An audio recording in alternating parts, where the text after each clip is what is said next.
కాన్నూరులో Vande Bharat express పై రాళ్లు రువ్వారు. ఇది ప్రణాళికాబద్ధమైన కుట్ర చర్యగా కూడా పోలీసులు చెప్తున్నారు. ఆర్పీఎఫ్ అరెస్ట్ చేసింది ఎవరో తెలుసా? ఈ రాళ్లు రువ్విందని అజారుద్దీన్ తయ్యిల్, కన్నూరు నివాసిన. ఈ కుట్రపూరితంగా భారత్ మీద, హిందువుల మీద, బీజేపీ మీద, ప్రధానంగా మోడీజీ మీద ద్వేషంతో చేసినవాడు.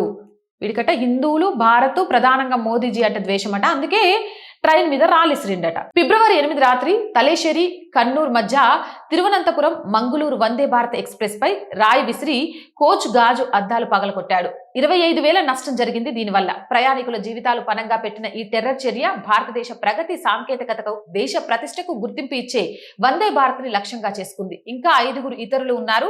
డైరెక్ట్ గా రాయి విసింది అజారుద్దీన్ ఒక్కడే అని ఇన్వెస్టిగేషన్ తేలింది. ఇలాంటి లోన్ వుల్ఫ్ అటాక్లు యాదృచ్ఛికం కాదు. ఇవి జిహాదీ ఉగ్రవాద మైండ్ సెట్ నుంచి వస్తున్నాయి. భారతదేశం అభివృద్ధి చెందకూడదు, దాని ఆర్థిక అభివృద్ధి, ఆధునికత చూసి కక్షపూరితంగా దెబ్బతీయాలనే దురుద్దేశం. ఇలాంటి కక్షపూరిత చర్యలు ముస్లిం పేరుతో జరుగుతున్నప్పుడు దీన్ని ఇస్లామిక్ జిహాదీ ఐడియాలజీగా ఎక్స్పోజ్ చేయాలా వద్దా? మీరే చెప్పండి. రైల్వే టెర్రర్, ఇన్ఫ్రాస్ట్రక్చర్ జిహాద్ అవునా కాదా? జాగ్రత్త, ఇలాంటి ఘటనలు పెరుగుతున్నాయి.